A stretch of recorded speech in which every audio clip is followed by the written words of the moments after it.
बन्दैन, स्टन्ट गरेर देश बन्दैन, बन्दैन, बिल्कुल बन्दैन। विदेशबाट खराब ऋण ल्याउने अनि युवा जतिलाई अरबतिर पठाउने अनि मात्र पो देश बन्छ। विदेशबाट अरबका अरब ऋण ल्याउने, परदेश पाल्ने, कार्यकर्ता पाल्ने, बिना कामका 1 रुपियाँ आम्दानी नहुने प्रोजेक्टहरू निर्माण गर्ने, संरचना बनाउने, त्यही संरचना बनाउने बेला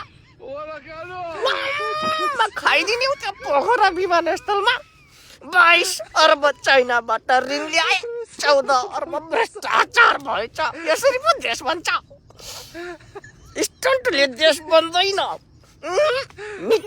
मिठा भाषण छाड्नु पर्छ, समृद्धिका सपनाहरू देखाउनु पर्छ, लोकतन्त्र र गणतन्त्रको नाममा लुटेर खान पाउनु पर्छ, युवालाई विदेशतिर बगाउनु पर्छ अनि पो देश बन्छ। बन्द भएका उद्योग धन्दाहरू खुलाएर कहाँबाट देश बन्छ? भन्दैन। भ्यू टावरहरू बक्क देशैभरि ठड्याउनु पर्छ। ती बिना कामका भ्यू टावर, त्यसको वरिपरि दुबो पलाछ, घाँस पलाछ। त्यो घाँसहरू किसानलाई बेचेर आम्दानीको आय स्रोत बढाउनु पर्छ। घाँसबाट मजबुत बनाउनु पर्छ आर्थिक स्थिति। झापाको दमक भ्यू टावरमा घाँस पलाछ, मुसाले अन्डा भित्र पारेको छ।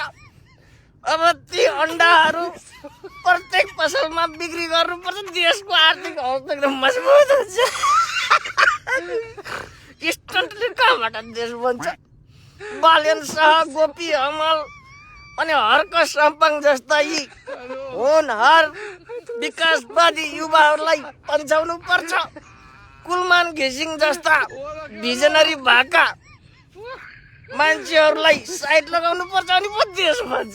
स्टन्ट गरेर कहाँबाट देश भन्छ? स्टन्ट गरेर देश बन्दैन।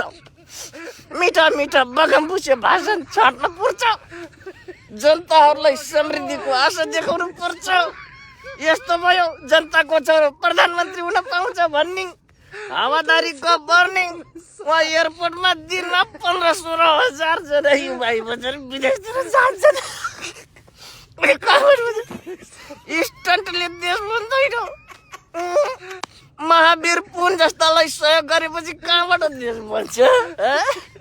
बिचरा महावीर पुनले 15-16 करोडको किताब बेच्नु भएको छ। अहिलेसम्म सरकारले गाई पैसा दिएको छैन यार, 2 पैसा दिएको छैन महावीर पुनलाई। फोकट लालका भाषण फकत भाषण सुनाए पो देश बन्छ। विदेशबाट अरब ऋण ल्याउने, खराब ऋण ल्याउने, युवा युवती सबै अरबतिर पठाउने अनि देश बन्छ।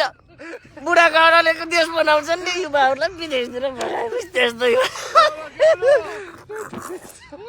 बिजोग छ। अब हामी युवाहरू बौलानी सिपाहीहरू के छ?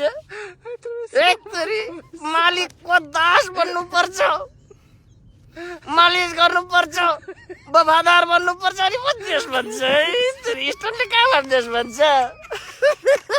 बिजोग छ यार। अझै भ्यू टावर ठड्याउनु पर्छ, अझै 2-4वटा इन्टरनेसनल एयरपोर्ट बनाउनु पर्छ अनि त्यसपछि देश बन्छ।